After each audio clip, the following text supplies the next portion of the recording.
चतुर बंदर और धोखेबाज मगरमच्छ। एक नदी किनारे हरा भरा विशाल पेड़ था। उस पर खूब स्वादिष्ट फल उगे रहते। उसी पेड़ पर एक बंदर रहता था, बड़ा मस्त कलंदर, जी भरकर फल खाता, डालियों पर झूलता और कूदता फांदता रहता था। उस बंदर के जीवन में एक ही कमी थी कि उसका अपना कोई नहीं था। माँ बाप के बारे में कुछ याद नहीं था, न ही उसके कोई भाई था और न ही कोई बहन जिसके साथ वह खेलता। उस क्षेत्र में कोई और बंदर भी नहीं रहता था जिससे वह दोस्ती गांठ पाता। एक दिन वह एक डाल पर बैठा नदी का नज़ारा देख रहा था कि उसे एक लंबा विशाल जीव उसी पेड़ की ओर तैरकर आता हुआ नजर आया। बंदर ने ऐसा जीव पहले कभी नहीं देखा था। उसने उस विचित्र जीव से पूछा, अरे भाई, तुम कौन हो? विशाल जीव ने उत्तर दिया, मैं एक मगरमच्छ हूँ।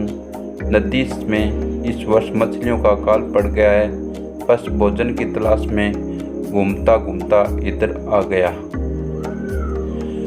बंदर दिल का अच्छा था। उसने सोचा कि पेड़ पर इतने फल हैं, इस बेचारे को भी उसका स्वाद चखना चाहिए। उसने एक फल तोड़कर मगर के ओर फेंका। मगर ने फल खाया, बहुत रसीला और स्वादिष्ट। वह फटाफट फल खा गया और आशा से फिर बंदर की ओर देखने लगा। बंदर ने मुस्कुराकर और फल फेंके, मगर सारे फल खा गया और अंत में उसने संतोष भरी डकार ली और पेट थपथपाकर बोला, धन्यवाद बंदर भाई।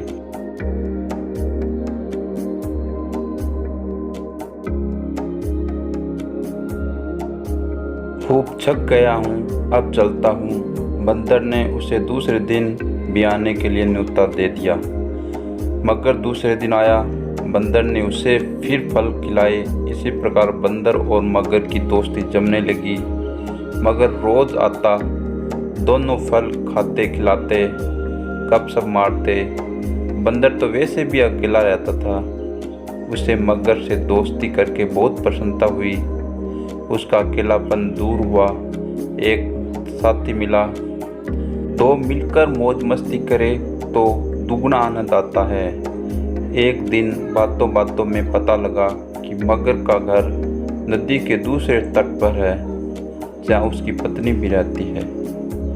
यह जानते ही बंदर ने बुलावना दिया, मगर भाई, तुमने इतने दिन भाभी जी के बारे में नहीं बताया। मैं अपनी भाभी जी के लिए रसीले फल दे।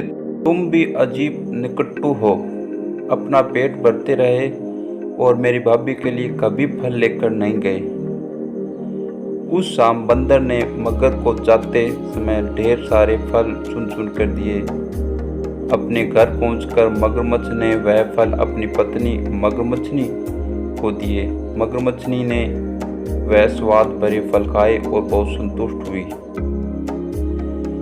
मगर ने उसे अपने मित्र के बारे में बताया। पत्नी को विश्वास नहीं हुआ। वह बोले, जाओ, मुझे बना रहे हो। बंदर की कभी किसी मगर से दोस्ती हुई है? मगर ने यकीन दिलाया, यकीन करो भाग्यवान, वरना सोचो ये फल मुझे कहाँ से मिलते। मैं तो पेड़ पर चढ़ने से रहा। मगरिनी को यकीन करना पड़ा। उस दिन के बाद मगरिनी को रोज बंदर द्वारा बेचे फल खाने को मिलने लगे। उसे फल खाने को मिलते, यह तो ठीक था, पर मगर को बंदर की दोस्ती के चक्कर में दिन भर दूर रहना उसे करने लगा। खाली बैठे बैठे ऊंच नीच सोचने लगी। वह स्वभाव से दुष्टा थी। एक दिन उसका दिल मचल उठा। जो बंदर इतने रसीले फल खाता है, उसका कलेजा कितना स्वादिष्ट होगा। अब वह चालें सोचने लगी। एक दिन मगर शाम को घर आया तो वह मगरिनी को कराते हुए पाया। पूछने पर मगरिनी बोली, मुझे एक खतरनाक बीमारी हो गई है। वैद्य जी ने कहा है कि यह केवल बंदर के कलेजे खाने से ही ठीक होगी। तुम अपने उस मित्र बंदर का कलेजा ला दो। मगर सन्न रह गया।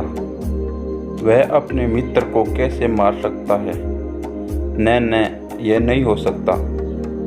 मगर को इनकार में सिर हिलाते देखकर मगरनी जोर से हाय हाय करने लगी। तो फिर मैं मर जाऊंगी तुम्हारी बला से, और मेरे पेट में तुम्हारे बच्चे हैं, वे भी मरेंगे। हम सब मर जाएंगे। तुम अपने बंदर दोस्त के साथ खूब फल खाते रहना। हाय रे, मर गई, मैं तो मर गई। पत्नी की बात सुनकर मगर सिर उठा। बीवी बच्चों के मुंह ने उसके अक्ल पर पर्दा डाल दिया। वह अपने दोस्त से विश्वासघात करने और उसकी जान लेने चल पड़ा। मगरमच्छ को सुबह सुबह आते देखकर बंदर चकित हुआ। कान पूछने पर मगर बोला, बंदर भाई, तुम्हारी भाभी बहुत नाराज है। कह रही है कि देवर जी रोज मेरे लिए रसीले फल भेजते हैं, पर कभी दर्शन नहीं किए, सेवा का मौका नहीं दिया। आज तुम न आए तो देवर भाभी का रिश्ता खत्म। तुम्हारी भाभी ने मुझे भी सुबह ही भगा दिया। अगर तुम्हें साथ न ले जा पाया तो वह मुझे भी घर में घुसने नहीं देगी। बंदर खुश भी हुआ और चकराया भी। मगर मैं आऊं कैसे? मित्र, तुम तो जानते हो कि मुझे तैरना नहीं आता। मगर बोला, उसकी चिंता मत करो, मेरी पीठ पर बैठो, मैं ले चलूंगा न तुम्हें। बंदर मगर की पीठ पर बैठ गया। कुछ दूर नदी में जाने पर ही मगर पानी के अंदर गोता लगाने लगा। बंदर चिल्लाया, यह क्या कर रहे हो? मैं डूब जाऊंगा। मगर हंसा, तुम्हें तो मरना ही है। उसकी बात सुनकर बंदर का माथा ठनका। उसने पूछा, क्या मतलब? मगर ने बंदर को कलेजे वाली सारी बात बता दी। बंदर हक्का बक्का रह गया। उसे अपने मित्र से ऐसी बेईमानी की आशा नहीं थी। बंदर चतुर था। तुरंत अपने आप को संभाल कर बोला, वाह, तुमने मुझे पहले क्यों नहीं बताया? मैं अपने भाभी के लिए एक तो क्या 100 कलेजे दे दूं।